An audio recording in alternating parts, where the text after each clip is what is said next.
алдымен бұл ойынның түп мақсаты қандай? Жеңу үшін 82 тас жинау керек. Яғни мен қазаным осы жерде, яғни осы қазанға 82 тас жинау керекпін. Барлығы 162 тас. Оған қоса тұздық деген белгі бар. Тұздық белгісі ол қарсыластың жерінде ұтып алған отау. Яғни ол 3 тас болғанда алынады. Тұздық ол тек 9-ға ғана қойылмайды, қалған жерлерге қойылады. Және де бірдей нөмірлі тұздықтар қойылмайды. Мысалы, егер мен 5-ке қойсам, ол 5-ке қойылмайды. Егер мен 3-ке қойсам, ол да 3-ке қойылмайды. Және тағы айта кетемін, бұл жерде жүрісті сол жақтан оң жаққа қарай жасайды. Және бұл жерде жұп сандар алынады. Яғни 2-ке бөлетін сандар. Мысалы 4, 6, 10, 20, 22 сол сияқты сандар. Кәне жүріс жасап көрейік. Алған жерден бір тас қалдырамыз. Және әр отауға бір тастан тастаймыз.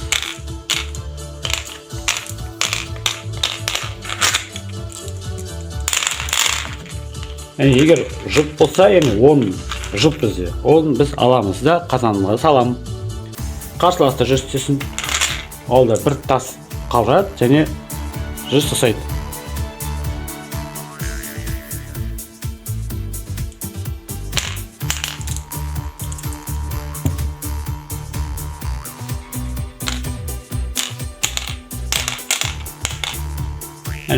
Бұл жерде 10 тас жұп. Егер тақ болған жағдайда біз тасты алмаймыз. Яғни міне жүріс дейін. 5-пен 5-ке келдім. 11 тас алынбайды. Ол тақ. Қарсыласымыз 9-мен жүрсін.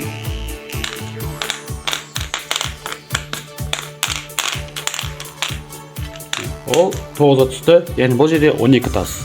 Ол алынады. Енді жалпы қандай ұтымды жүрісті қалай жасау керек? Ол үшін не істеу керек? Ол үшін біз отаудағы тастары санаймыз да жүріс жасаймыз. Мысалы бірде неше тас? 11 тас.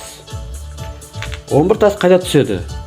Оны санау үшін екі тәсіл бар. Бірінші ойша. Егер 11 ғой, 10 қарама қарсы бірге түседі, тағы бір қосасы да ол түседі 2-ке. Немесе қолмен санайтын 1, 2, 3, 4, 5, 6, 7, 8, 9, 10, 11. Яғни 11-ге дейін санайсыздар. Бірден бастап.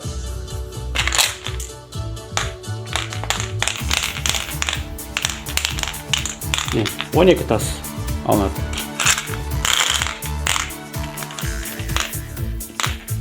Қарсыласымыз, мысалы 8-де 10 тас. Яғни 10 тас болғанда қарама қарсы отауға түседі. Яғни менің 8-ме, яғни бұл жерде 13 қазір түссе 14 болады.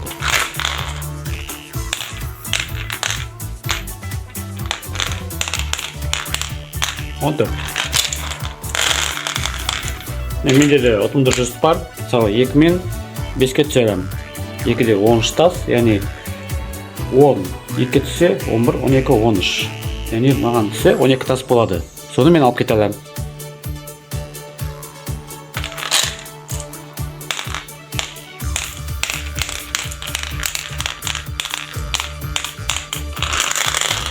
Алдында сіздерге тұздық туралы айтып бергем. Яғни тұздықты 3 тас болғанда алады. Қарсыласым қазір 9-мен жүріп бірге түседі. Яғни 3 тас. Тұздық, яғни айтқанда сізге ол қарсыластың жерінде ұтып алған отау.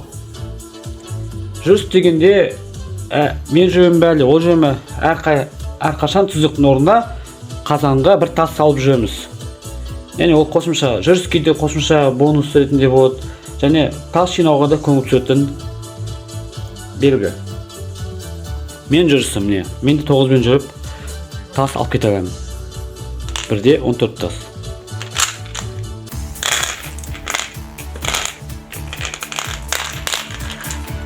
Бірдің тұздығы бір ұтымды жері ол тас жинауға өте жақсы. Яғни міне 9-да бір тас болғанда ол осы тұздыққа салудың орнына бірден қазанға сала алады. Яғни тұздыққа түскен тастардың барлығы оның қазанына түседі. Енді мен жүрсін. Бұл ойында басқа ойындар сияқты шабуылдар жасауға болады, қақпадар құруға болады. Мысалы, мына ойында мен қазір бір уақытта 3 жерге шабуыл жасап жүрмін. Бұл қалай? Байқасаңыздар, міне 6-да 6 тас, ол түседі 2-ге, тұзыққа түсім. 7-де 7 тас, ол түседі 4-ге. 1, 2, 3, 4, 5, 6, 7. Яғни 14 тас алып кете жазады. Және де үшінші шабуыл ол 3-те 14 тас, ол түседі 7-ге. Яғни қалай? 10, 11, 12, 13, 14. Яғни бір уақытта мен 3 жерге шабуыл жасап жатырмын. Яғни осы жерде ол мәжбүр болады не тұзық беруге, не тас беруге. Көп жағдайда қарсыластар тұзық бере салады. Өздері 8 тас алады.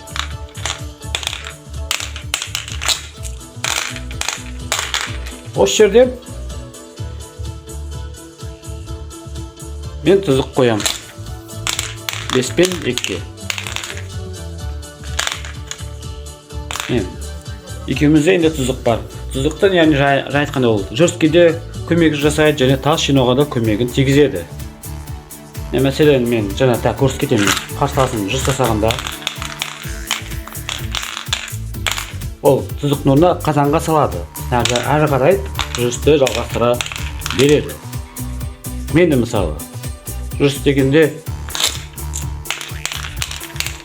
тұздықтың орнына өзім қазанына саламын. Өйткені бұл тұздық менің қазанына жұмыс істейді. Және 9-да жүргенде бірде тұздық болғанда бұлай тастауға болады. Біртіндеп тас жинауға болады.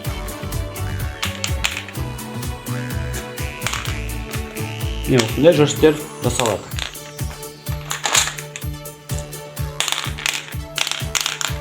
Байқасаңыздар, мен қазір 3-те таратып жатырмын, яғни тағы да тұздықтың жағдайында. Мен өзім тұздығын жақындағанда, мен онда салмай, өз қазаныма тас саламын. Әрі қарай жүрісті жалғастырамын. Және осы жерде де мен бірге саламын. Яғни бірге емес, яғни тұздыққа саламын. Жалпы бұл ойын қалай аяқталады? Ол ойын әртүрлі жағдайда аяқталмаққа мүмкін. Мысалы, еншпен жағдайын көрсетсем сіздерге, яғни ойын соңын. Мәселен, осылай соңғы жүрістер болып қалсын.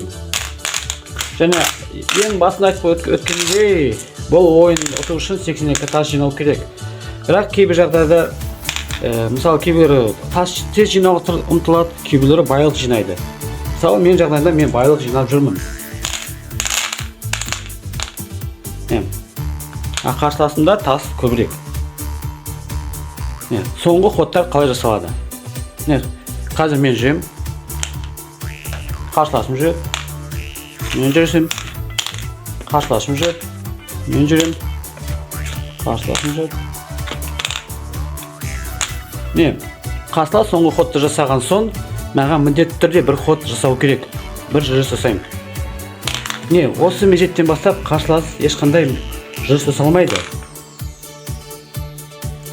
Және менде қалған тастардың барлығы менің қазаныма өтеді.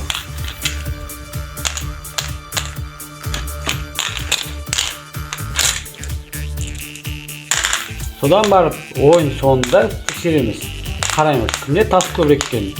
Бұл жерде қарасаңыздар, менде тас әжептәуір көбірек. Назарларыңызға рахмет. Келесі сабақта осы 9 ойын бастамаларын қарастырамыз.